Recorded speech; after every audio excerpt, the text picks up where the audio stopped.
নমস্কার বন্ধুরা, এক্সাম হেল্পের কোপ ইউটিউব চ্যানেলে তোমাদের সবাইকে স্বাগত জানাই। আজকের ভিডিওতে আমরা আলোচনা করব আরপিএফ এর নতুন ভ্যাকেন্সি নিয়ে, যেখানে তোমাদের অফিসিয়াল নোটিফিকেশন তোমরা দেখতে পাচ্ছ। এখানে তোমাদের ভ্যাকেন্সি সংখ্যা রাখা হয়েছে 4660 খানা, যেখানে দেখতে পাচ্ছ মিনিস্ট্রি অফ রেলওয়ে গভর্নমেন্টের তরফ থেকে এখানে তোমাদের ভ্যাকেন্সি বেরিয়ে গেছে। দেখতেই পাচ্ছ government of India, ministry of railway, যেখানে তোমাদের 4660টি ভ্যাকেন্সি রয়েছে কনস্টেবল এবং এসআই এর জন্য, সাব ইন্সপেক্টরের জন্য। অল ওভার ইন্ডিয়া থেকে তোমরা আবেদন করতে পারবে, যেখানে তোমরা শুধুমাত্র মাধ্যমিক পাস করে থাকলে আবেদন করতে পারবে। তো অল ডিটেলস অ্যাপ্লিকেশন ফি এখানে আমি আলোচনা করব এক স্টেপ বাই স্টেপ, এক এক করে। তো ভিডিওটা শুরু থেকে শেষ পর্যন্ত দেখবে। আর যারা আমার চ্যানেল নতুন রয়েছে তারা অবশ্যই চ্যানেলটি সাবস্ক্রাইব করে দেবে, পাশে থাকা বেল আইকনটি প্রেস করে দেবে, যাতে আমার ভিডিও তোমার কাছে পৌঁছে সবার আগে। তো বন্ধুরা দেখতে পাচ্ছ, সর্বপ্রথমে ভ্যাকেন্সি সংখ্যা বলে দিই 4660খানা, যেখানে তোমাদের কনস্টেবল এবং যেটা রয়েছে যে তোমাদের সাব ইন্সপেক্টরের জন্য পদ রয়েছে, যেখানে মেল ফিমেল তোমরা সবাই আবেদন করতে পারবে অল ওভার ইন্ডিয়া থেকে। যেখানে তোমরা দেখতে পাচ্ছ পে লেভেল এবং তোমাদের এজ লিমিট আমি সব কিছু বলে দেবো, তোমরা কবে থেকে ফর্ম ফিল আপ করতে পারবে।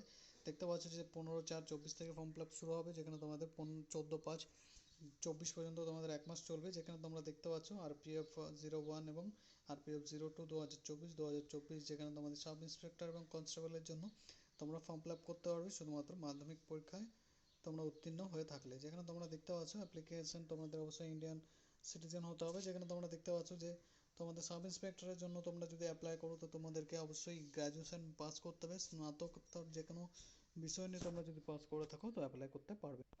আর তোমরা যদি কনস্টেবলের জন্য আবেদন করতে চাও, যেখানে তোমাদের কোড সংখ্যা দেওয়া রয়েছে আরপিএফ 02 2024, যেখানে তোমাদের 10 পাস করলে তোমরা আবেদন করতে পারবে।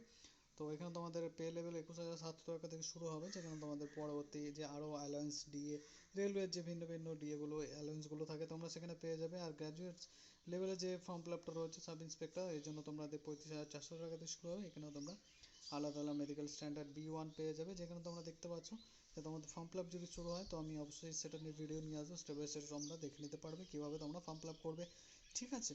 তো এখানে তোমাদেরকে আমি ডিটেলসে বলে দিচ্ছি, যেগুলো তোমাদের দরকারি সেগুলো আমি বলে দিচ্ছি। যেখানে তোমরা দেখতে পাচ্ছ এজ লিমিট 20 থেকে 28 রাখা রয়েছে সাব ইন্সপেক্টরের জন্য, যেখানে তোমরা SC/ST 5 বছরের ছাড় পেয়ে যাও, ওবিসিরা 3 বছরের। যেখানে ভ্যাকেন্সি রয়েছে 452টি, যেখানে তোমরা অল ওভার ইন্ডিয়া থেকে আবেদন করতে পারবে। এখানে তোমাদের অল টোটাল যেটা দেখতে পাচ্ছ 4660খানা ভ্যাকেন্সি রয়েছে, ধরে রাখতে পারো 4500। তো এখানে দেখতে পাচ্ছ যে তোমাদের কনস্টেবলের জন্য তোমাদের 4208খানা ভ্যাকেন্সি রয়েছে। 18 থেকে 28 বছর পর্যন্ত অ্যাপ্লাই করতে পারবে, শুধুমাত্র মাধ্যমিক পরীক্ষায় পাস করে থাকলে, 5 নম্বর নিয়ে উত্তীর্ণ হয়ে থাকলে এখানে পাস করতে পারে, মানে অ্যাপ্লাই করতে পারবে, ঠিক আছে। তো এখানে যারা মাধ্যমিক পরীক্ষায় পাস করেছো, যাদের এজ 18 তারা এখানে অ্যাপ্লাই করতে পারবে।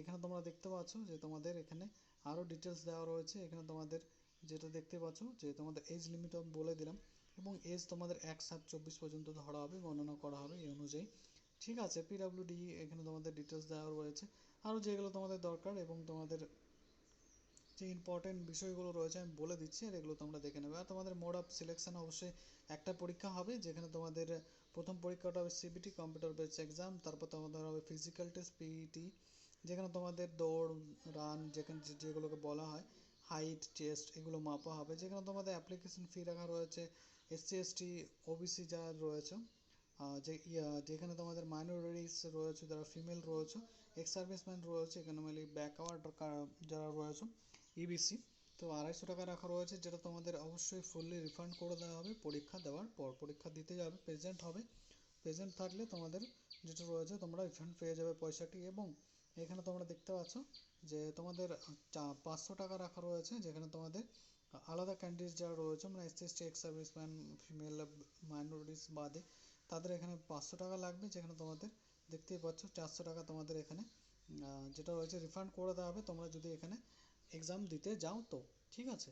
তো এই হচ্ছে তোমাদের ডিটেলস, আমি ফুল ভিডিও তোমাদেরকে বলে দিলাম, ভিডিওটা বেশি লম্বা করবো না, কারণ দেখতেই পাচ্ছ সিম্পল একটা নোটিফিকেশান, যেখানে তোমাদের অফিসিয়ালভাবে আমি বলে দিচ্ছি যে তোমরা অ্যাপ্লাই করতে পারবে। তো এখানে ফুল ডিটেলস বেশি কিছু নেই, যেগুলো তোমাদের থাকে। তো যেখানে তোমাদের রান করানো হয় 4.5 মিনিটে, যেখানে তোমাদের 1600 মিটার রান করতে হয়, ঠিক আছে। যেখানে 12 থেকে 14 ফুট তোমাদের লাফাতে মানে লং জাম্প থাকে, ঠিক আছে। তো এইসব বিষয়গুলো তোমাদের থাকে মাঠে, যারা থাকে, যারা পাস করবে, যেখানে যারা এক্সামে পাস করে যাবে তাদের জন্য এই ডিটেলসগুলো তোমাদের মেডিকেল এক্সামগুলো নেওয়া হবে, ঠিক আছে। তো বেসিক যেগুলো হয় আর্মির ক্ষেত্রে যেমনটা হয়ে থাকে, পুলিশের ক্ষেত্রে তেমনটাই তোমাদের এখানে যেটা রয়েছে, যে তোমাদের সেইভাবে পিইটি মানে তোমাদের ফিজিক্যাল স্ট্যান্ডার্ডও নেওয়া হবে, পিএমটিও করানো হবে, যেখানে তোমাদের আর্মির মতনই সেম থিং তোমাদের যেটা রয়েছে র্যাফের আরপিএফের যে ডক্টররা থাকেন অথরাইজ, তারা এখানে তোমাদেরকে মেডিকেলের স্ট্যান্ডার্ডে তোমাদের অবশ্যই মেডিকেল করাবে। তো এই হিসাবে তোমাদের যেটা রয়েছে এক্সামটা নেওয়া হবে। তো অল ডিটেলস আমি বলে দিলাম, যদি কোনো রকম প্রবলেম হয়ে থাকে অবশ্যই কমেন্ট করে জানাতে। তো বন্ধুরা ইম্পর্টেন্ট পয়েন্টগুলো আমি বলে দিয়েছি, তোমাদের ফর্ম অ্যাপ্লাই প্রসেস শুরু হলে তোমাদেরকে আমি দেখিয়ে দেবো কীভাবে ফর্ম ফিল আপ করবে, এবং তোমরা যারা মাধ্যমিক পরীক্ষায় উত্তীর্ণ হয়েছো যারা যাদের বয়স 18 হয়ে গেছে তারা সম্পূর্ণভাবে এখানে অ্যাপ্লাই করতে পারবে, ঠিক আছে। তো তোমাদের জন্য খুশির খবর, আরপিএফের জন্য যারা জব করতে চাও তো তারা এখানে তোমরা মাধ্যমিক পাশে অ্যাপ্লাই করতে পারবে, এবং এই ভিডিওটা প্রচুর শেয়ার করে দেবে তাদের মাঝে যারা এখন সরকারি চাকরির প্রস্তুতি নিচ্ছে, যারা রেলওয়ে জব করতে চায়, যারা র্যাফে আরপিএফে কাজ করতে চায়, ঠিক আছে বন্ধুরা। তো আশা করি তোমাদেরকে আমি ফুল ডিটেলস বলে দিয়েছি, কোনো রকম প্রবলেম হয়ে থাকলে কমেন্ট করে জানাবে।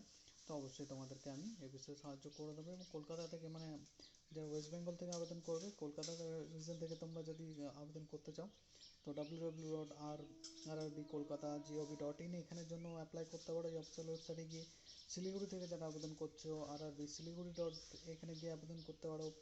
আর যারা মালদা থেকে মালদা ডিভিশনের জন্য আবেদন করবে, যেখানে আরআরবি মালদা ডিভিশনের জন্য আবেদন করতে পারো, ঠিক আছে। যার জন্য তোমরা আবেদন করবে যে স্টেটের যেইভাবে তো তোমরা আবেদন করতে পারো, ঠিক আছে। তো এই হচ্ছে ফুল ডিটেলস তোমাদেরকে বলে দিয়েছি, অল ডিটেলস। আশা করি তোমাদের কোনো রকম প্রবলেম হবে না। ফর্ম অ্যাপ্লাই প্রসেস শুরু হলে তোমাদেরকে আমি দেখিয়ে দেবো স্টেপ বাই স্টেপ কীভাবে ফর্ম ফিল আপ করবে, ঠিক আছে। তো আজকের ভিডিওটা এখানেই শেষ করছি, আবার তোমাদের সঙ্গে দেখা হবে নতুন কোনো সরকারি চাকরির বিজ্ঞপ্তির সাথে। ভালো থাকবে, সুস্থ থাকবে, ধন্যবাদ বন্ধুরা।